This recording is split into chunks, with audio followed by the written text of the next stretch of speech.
Je suis Anestelle Dalpon, artiste-auteure, romancière, prête-plume et officiante de cérémonies poétiques. Je vois le monde en images et je danse avec les mots. Seule ou avec mes invités, je fais briller des histoires. Celles que l'on se raconte, celles qui nous révèlent, celles qui nous émerveillent, celles qui nous chouchoutent autant qu'elles nous chahutent. Installe-toi confortablement et écoute, tout simplement. La paix a pris de plus en plus de place. La joie aussi. La voix de la culpabilité s'est faite de plus en plus lointaine, jusqu'à presque disparaître. Parfois je l'entends encore, vaguement, mais elle est floue. On dit que le temps guérit presque tout. Je pense que c'est vrai quand on le laisse faire et qu'on ne s'accroche pas corps et âme à notre envie d'avoir raison. Les mois ont continué de s'écouler. Je me suis ouverte à d'autres voix, à d'autres souvenirs à créer, à d'autres parts de moi, à d'autres éclats autour. J'ai recueilli et accueilli tous mes fragments qui sont revenus. J'ai ressenti toutes ces particules de mon être qui se sont rassemblées et qui flottaient autour de moi sans réussir à reprendre pleinement leur place à l'intérieur.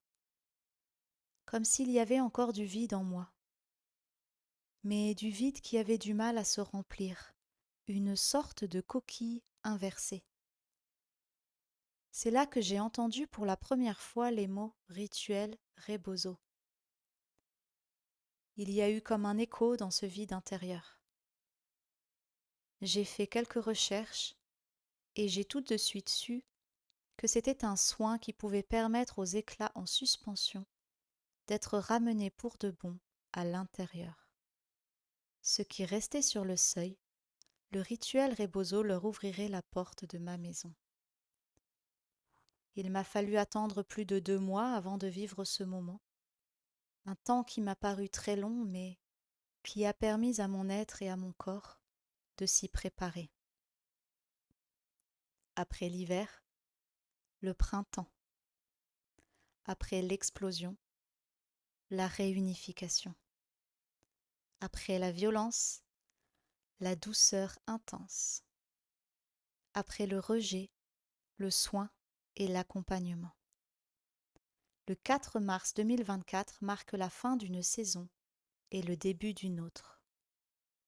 Le rituel rebozo est un soin d'accompagnement inspiré d'une tradition ancestrale d'Amérique du Sud pour la femme dans un changement de vie.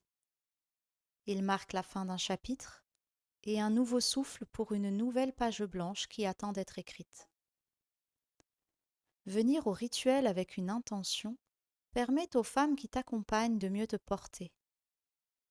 Alors, je me suis présentée à Marie et Héloïse, 2 femmes bienveillantes et paisibles, avec la photo de moi au sommet de cette montagne le 5 septembre 2023. J'ai raconté l'appel que j'ai lancé ce jour-là pour récupérer mes morceaux éparpillés. Puis j'ai allumé une bougie, symbole d'une flamme particulière qui vient mettre en lumière avec douceur ce qui reste de l'arrière-saison. Ensuite, je me suis laissée guider, je me suis reposée, j'ai lâché, j'ai savouré, j'ai profité. Les lumières tamisées, la chaleur du thé, mon corps enveloppé et dénudé, partie par partie, pour un massage à 4 mains, des pieds jusqu'au cou, puis l'autre côté. 2 mains me donnaient de la douceur comme si j'étais en carence. Les 2 autres me communiquaient une force, me laissant la sensation d'être capable de tout. Je m'abreuvais des 2, sans me lasser. De la tête aux pieds, j'étais chouchoutée. Je me sentais accueillie telle que j'étais, belle et précieuse. Dans un état méditatif, des pensées me traversaient. Quand les mains étaient sur mes pieds, je me voyais marcher sur des chemins escarpés et courir sur des crêtes de montagne. Et cette phrase qui résonnait: Comme tu marches, ainsi tu te présentes au monde. Quand les doigts pétrissaient mes jambes, je visualisais les parts de moi qui me rejoignaient en haut de cette montagne, qui rentraient à la maison. Quand les mains tournaient autour de mon ventre, des sanglots remontaient, expulsant les dernières traces de deuil et de tristesse incrustées dans mes tripes.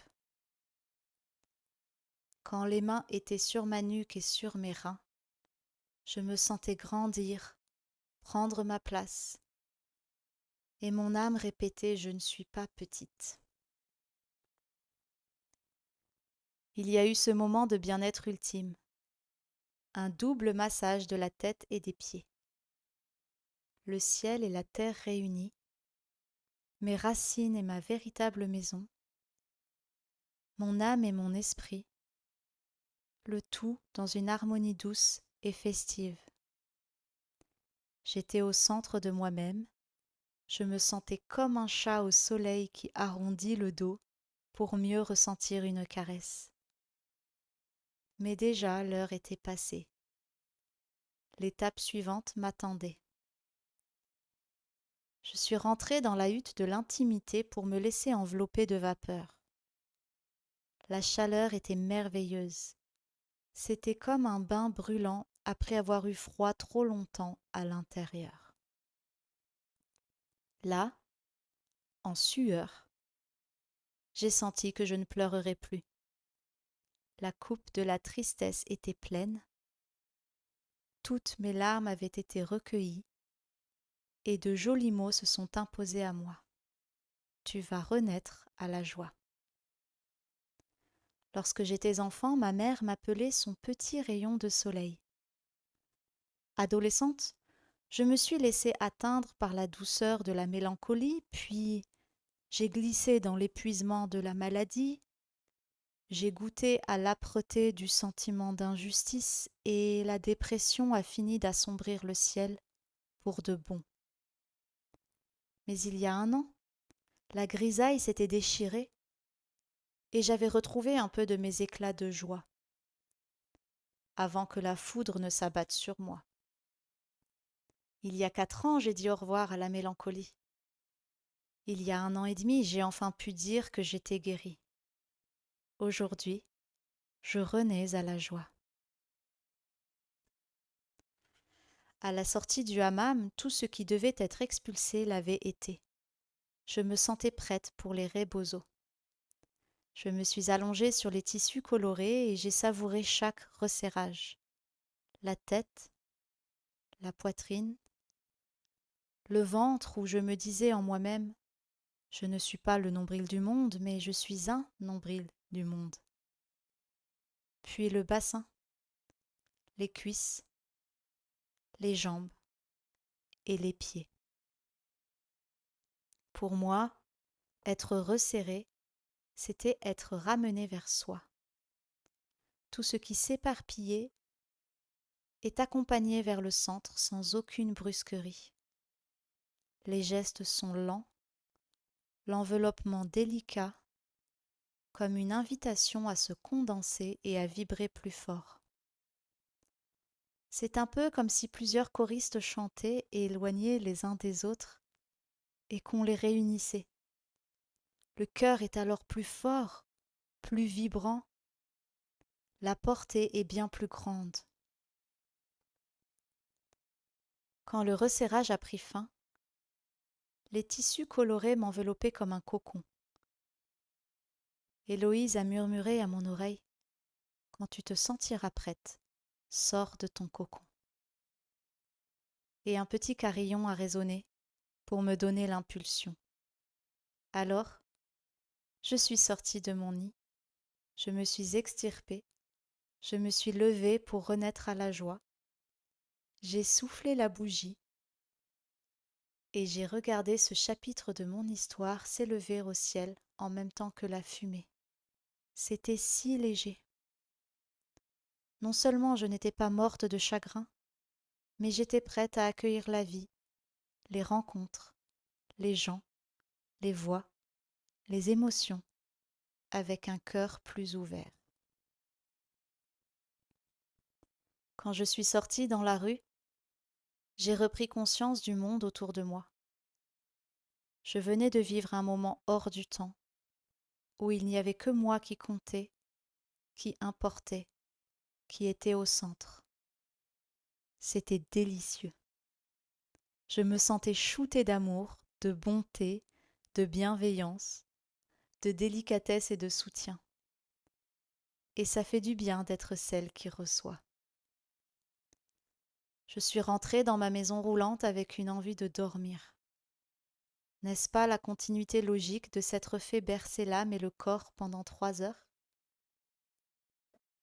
Je me sentais comme une valise qu'on a remplie avant un grand voyage.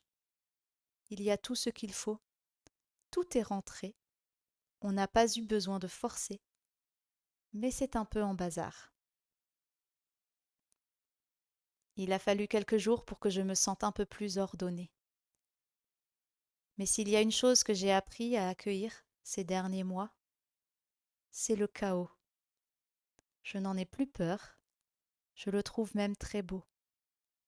Ce pourrait être le sujet d'un autre récit, mais avant, terminons celui-ci. Depuis le rituel Rebozo, j'ai repris du poids. Ce que je vis à l'intérieur rejaillit à l'extérieur. Il y a 1 an, j'ai pris la foudre et je me suis laissé recoudre.